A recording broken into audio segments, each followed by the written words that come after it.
growing up in my grandparents' house, it was sort of a museum. And that museum consisted of a living room that we were not allowed to be in, that had plastic on the couch, that had first of all, it was like a green velvet velour. God knows what this material was, with like brass, really intricate legs and a big back. And it looked like something that was in like a castle, but we were in the projects.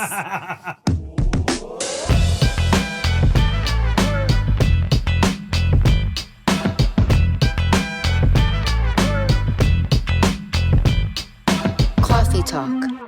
Good morning, everybody, and welcome to Cawfee Talk, where the coffee's strong and the talk is real. Hope you're having a great day or a great morning or a great night. I don't know when you're listening to this. I want to talk to you guys today. It's a solo episode. I want to address this particular topic has probably been beaten to death by every Italian comedian. So when I say it, I'm not really going to address I'm not joking about it. I'm going to talk about how it's a mentality. What I want to talk about today is the plastic couch mentality. So I know growing up, especially me, growing up in my grandparents' house, it was sort of a museum. And that museum consisted of a living room that we were not allowed to be in, that had plastic on the couch, that had first of all, it was like a green velvet velour. God knows what this material was, with like brass, really intricate legs and a big back. And it looked like something that was in like a castle, but we were in the projects. We were in apartment 4R in the project, so it really wasn't, the castle. But it, was just this elaborate couch with this rug that had a runner in it, like a ugly plastic runner. So if you did walk in the living room, you had to like walk on top of the runner. You couldn't like step out of line, which really ruins the whole look of the living room that you wanted to look so stunning. There was like glass and china that was like behind glass that we couldn't even touch or eat. I don't know why there was like dishes on display that you never ate from. You didn't eat during Christmas? You didn't eat? No, I mean, we used the good china, but there was good china you had for like holidays, but then there was stuff that was behind this cabinet that you just had to stare. You had to stare at the dish you were not allowed to eat from. And we joke about it, and it's funny and it's nostalgic, right? You joke about how if you fell asleep on the couch, you couldn't get your face off of it, right? God forbid you drooled, you got stuck to the couch. And comics have made all these endless jokes about it. And like I said, it's a tired joke. To me, I've heard it a million times. But I really got to thinking about it, and that's why I called it the plastic couch mentality, is that we grew up and were raised with this belief that we had to save everything for a special occasion. Like the Entenmann's cake, I think even Sebastian jokes, you had to save it in case company came, or, the good stuff, the good china, you had to wait to use it, the good clothes. And it's like, growing up with that mentality, I didn't realize how much that affected my life 40 years later. I was back home in New York, and I felt really anxious about going back. I felt cluttered. Now that I am moving in between two different residences, I felt like I couldn't see what I needed or what I had to bring with me. I needed like things to be really aligned because I'm tired, and it's a lot of I'm going across the country twice a month. And I couldn't wait to get home. And when I got home, I took a few of those big black garbage bags. I brought them upstairs to my room where all my closets are. And I realized I'm wearing the same old clothes, or like the clothes I don't, let me just wear this today because I'm not going anywhere, or, I'm running out just to the supermarket. Let me just wear this, these sweats that are old or have a stain or a hole, or like, because I don't want to wear even the good sweatpants. I was like not trying to waste. And I was like, what am I doing with my life? I work so hard. I'm exhausted. I get few pleasures in life lately, just between, life and work, although I do love work. And I said, I have to get rid of all of these clothes. I have to get rid of all the old shoes. I have to wear everything that I feel good in. And I just started putting like I would look at clothes and I'd go, I don't want to wear this. And I would throw it in the bag. Things with tags on it that I was saving that I will never even wear, threw in the bag. From having like 2 big black garbage bags, I had 8 filled to the rim. Like you wouldn't even think I still had clothes left. And I donated them, right? A lot of them were good clothes or clothes that to somebody else would be new and that they would feel good in. And anything that I thought wasn't worthy of anything, I did throw out. I immediately started feeling better. Like immediately started to feel like, oh, I could do anything. Like I could conquer the world because I can see where my clothes are. And listen, I'm not cheap. I'm not frugal. I'm the first one to like be kind or generous or give, I'm sure we all are. Italians are very generous, but like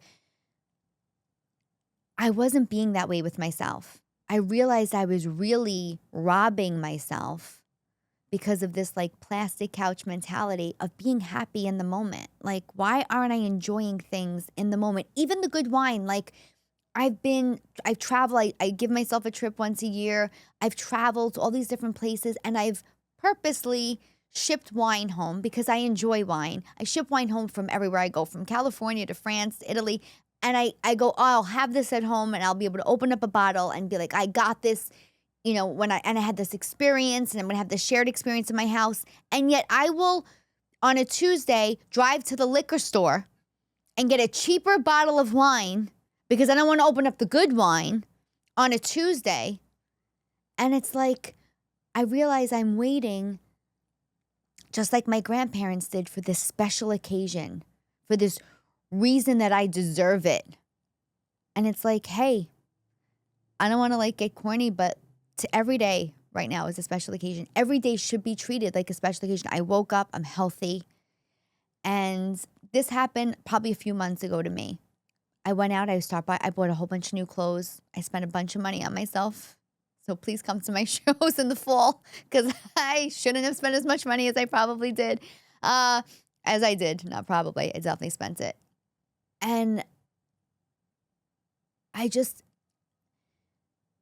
was like, I had a real like evaluation of my life. And it was like a kind of a little depressing. Not that 45 by any chance, I'm not saying I'm old, but I'm like, this could be half of my life. Half of my life that I'm waiting to do things. And I say this because I was a little transparent a few weeks ago when I did this podcast and I said I have recently had a loss. And I'm going to get through this without crying because we don't come here for my tears. We come here for comedy and nostalgia. But my stepfather passed away suddenly. It's very hard for me to even say it. And he was 71 years old. And I was out for dinner with him on a Tuesday. And on a Friday, he was no longer with us. And that was in a span of a week and a half. And I was hysterical. And maybe I don't process things or process finality or things with death or death related so well. I had John Edward here and explained to him how I used to get panic attacks about it in my 20s. And I have to be honest, I wasn't upset for me. I wasn't upset that I was no longer going to have these interactions with him, even though he really did love me and he was a stable man in my life for 25 years. I felt bad for him the whole time. I was like hysterical at one point, and it was because I felt so bad because I knew there were things he wanted to do, even though he was a pretty stubborn man and did pretty much what he wanted to do in a lot of ways and took the trips. And I'm happy for him that he had those experiences. I felt that he was robbed because he was 71 years old. And let's just face it, 71 today is young. And it kind of brought me back into, I've kind of been almost preparing myself for this from a couple months ago when I had anxiety about coming home and felt like I wasn't wearing good clothes. Like it was something so simple of a thing. I'm like, I'm not wearing my good pajamas. I'm walking around my house in old pajamas. And I went and bought like silk pajamas. And like I'm wearing silk pajamas now. And I'm like, I deserve these. I want to feel good. I want to feel good in my own skin. I want to make myself feel luxurious is a stretch of a word, but like, yeah, maybe like maybe luxurious. I want to feel like every day I just feel a little bit special, right? I make myself feel like I'm treating myself to something. And I realized I don't think I felt deserving of that because I didn't grow up that way. We didn't spend money wildly. We didn't have money to spend wildly. And I grew up in my grandparents' house where you had to save everything.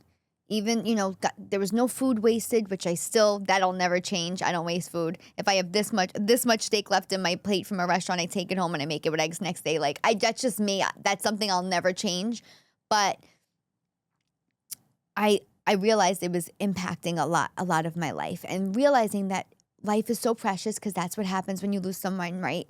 I hate that has to happen to gain perspective on what's going on in your own life.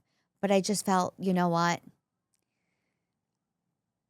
It woke me up, and I have been aware of it, and I just figured it's probably a topic a lot of the comments in the sections of these solo episodes about how I remind you of the way you grew up or a shared experience. So I think that plastic couch was just kind of like the example I wanted to give, preserving this piece of furniture that is meant for you to sit on and watch TV on. And when you're having a bad day, lay fetal position on. And you shouldn't have to do it, sticking to it or making noise. Like it sounded like, it wasn't even a peaceful sound. Like it was Sounded like you were rubbing balloons together. Yes, like like who wants to hear that sound as they're like wanting to be comforted? And it would just kind of had that to me that like, well, this is a mentality, right? So I don't know. I say all of this just to say I felt really, really good when I cleaned out my closet, and that could be figuratively and literally for you guys listening. And I think I'm doing that maybe in all aspects of my life. When I got into the studio today, I turned to Keita and I said, I'm probably going to have about 4 friends by the end of December because I literally want quality over quantity in every aspect of my life. From the clothes, even if I only have 2 of these sweatshirts, maybe they're 2 really nice sweatshirts and I should wear the really nice sweatshirts. And if I'm going to have people in my life and I want to be able to give as much as I can to certain people, and I know that I need certain things from certain people, they're going to only be a few people that you can really do that with. I think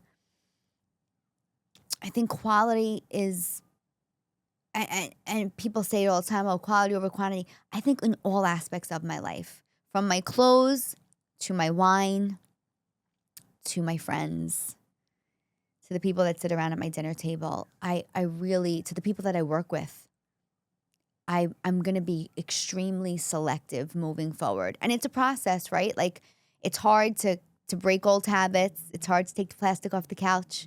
It's, hard to not, do what you've always done. And it's really hard for people that you've always done things for to see the change in you, right?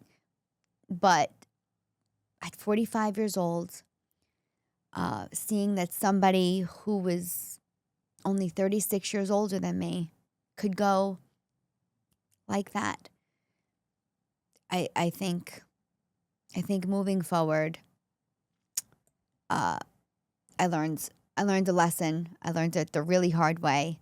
And I'm going to say that maybe I learned it late, but 45 is a good time to start. So I hope you guys got something out of this episode. As always, share your thoughts in the comments. And if I could say anything to you, it's take the plastic off your couch. And whatever that means to you, do it. Don't wait, guys. Every day, you're worthy. It's a special occasion. You woke up, you're healthy. And if you're going through it, especially if you're going through it, do something good for yourself. I felt like I could do anything just because I had only a few clothes left that were of quality in my closet. Like I was like, oh, I could do anything now. So there's something to that. Anyway, as far as all the money I spent on clothes, that's going to come with you guys purchasing tickets to see my shows. So up next is Amos, Pennsylvania, Red Bank, New Jersey. I'll be in Burbank, California, Sanford, Florida, Fort Lauderdale, Florida, West Nyack, Rochester, Rutherford, New Jersey, Atlantic City, Stamford, Connecticut. All those shows on tarotjokes.com. Guys, I love you. Have a great one.